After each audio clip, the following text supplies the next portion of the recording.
আমি ফোনটা বের করেছি, করার সাথে সাথে ইলিয়াস আমার পাজা করে ধরে আমার গাঁটটা উন্নে ফেলাই দিয়েছে, দিয়ে সাথে সাথে মুখোশটা ফেলাই দিয়েছে, দিয়ে আমার কয় কি আমি কি পাকা আমার কামড়ে তো দাড়ি পারলাম কি মনে করে বাড়ি মধ্যে ঢুকলি কেন কি তুই ঢুকলি আমি বাইরে নাইতে দেবো, তাই কয় আমার উন্নের সব চালা ফেলাই দিয়ে।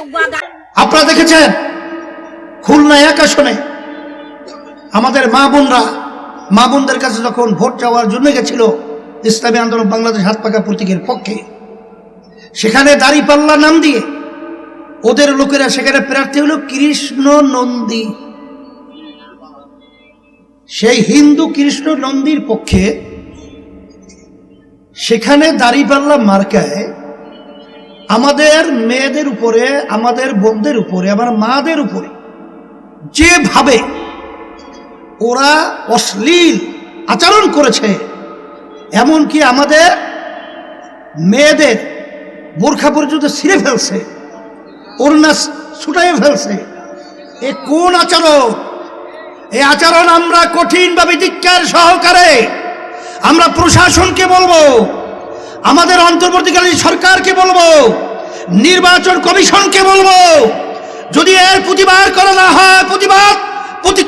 না হয়, ব্যবস্থা নেওয়া হয়, বাংলাদেশের মধ্যে শান্তিপ্রিয় মানুষ যখন দাউ দাউ করে আগুন জ্বালাবে, বাংলাদেশ শান্তি হয়ে যাবে। আসসালামু আলাইকুম ওয়া রাহমাতুল্লাহি ওয়া বারাকাতুহু। আলহামদুলিল্লাহি ওয়া কাফা ওয়া সালামুন আলা ইবাদিহিল্লাযীনা ইসতাফা, আম্মা বা'দ। فأعوذ بالله من الشيطان الرجيم. بسم الله الرحمن الرحيم. إن الدين عند الله الإسلام.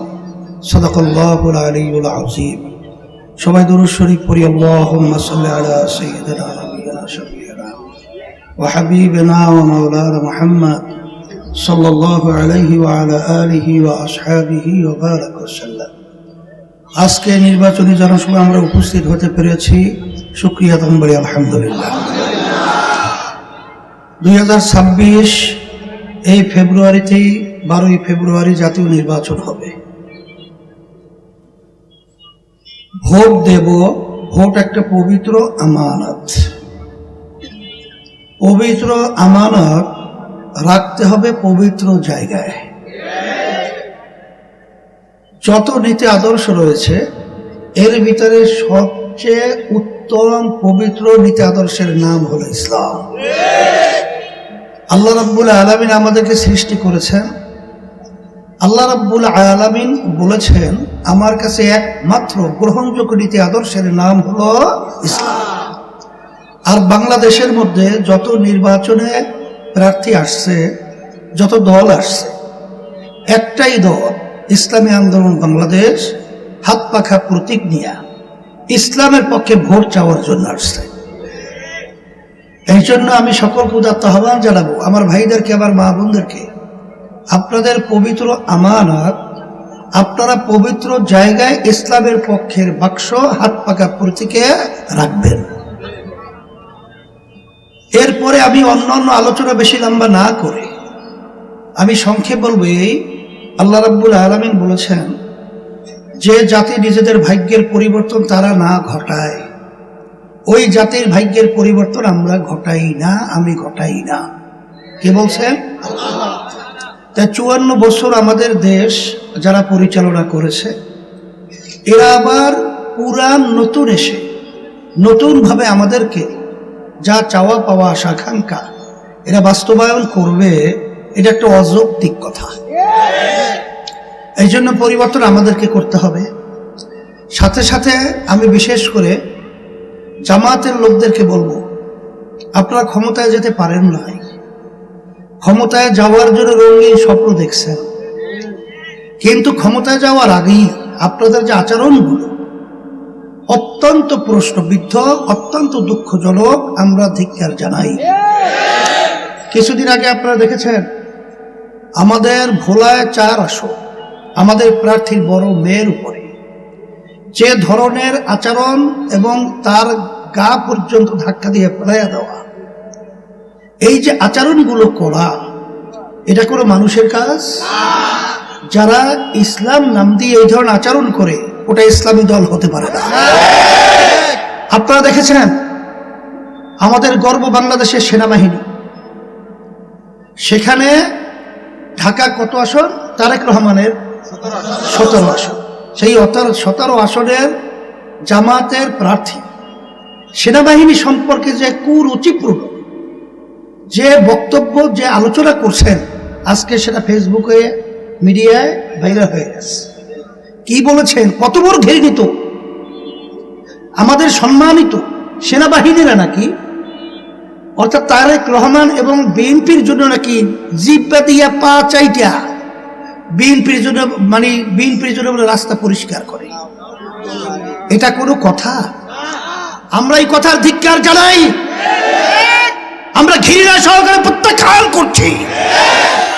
আপনারা দেখেছেন খুলনা 1 আসনে আমাদের মা বোনদের কাছে যখন ভোট চাওয়ার জন্য গেছিল ইসলামী আন্দোলন বাংলাদেশ হাত পাকা প্রতীকের পক্ষে, সেখানে দাঁড়িপাল্লা নাম দিয়ে ওদের লোকেরা সেখানে প্রার্থী হলো কৃষ্ণ নন্দী। সেই হিন্দু কৃষ্ণ নন্দীর পক্ষে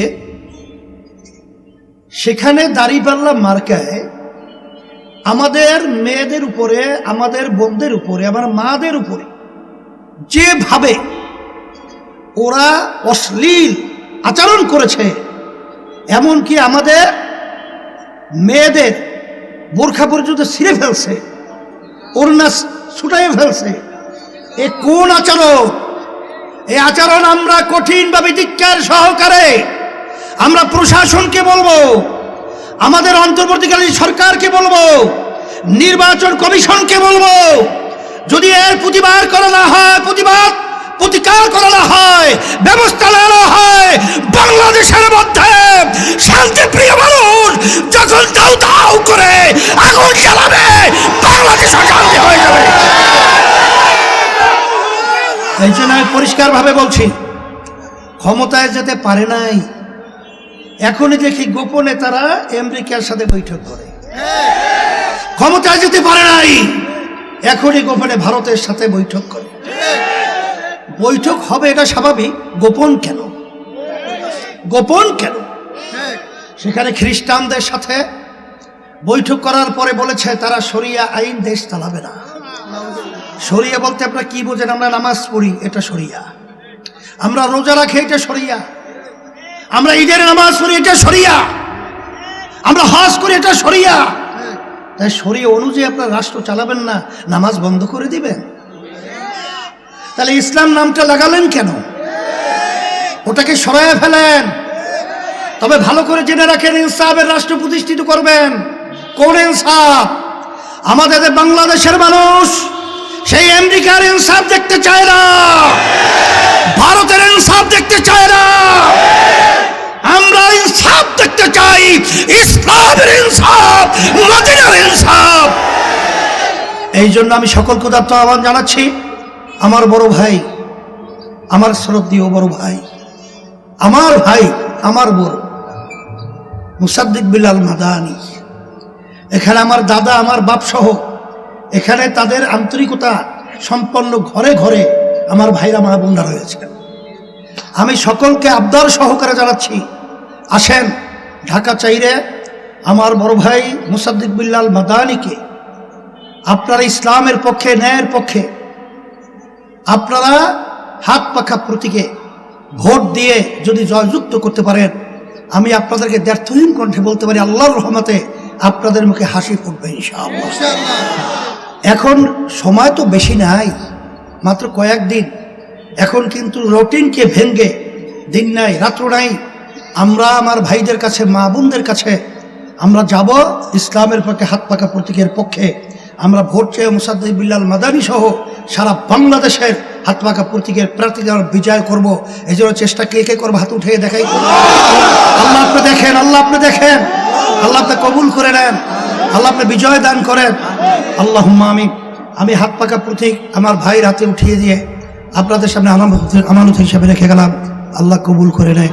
রব্বানা আতিনা ফিদ দুনিয়া হাসানা ওয়া ফিল আখিরাতি হাসানা ওয়া কিনা আযাবান নার বিরহমাতিকা ইয়া রাহমান।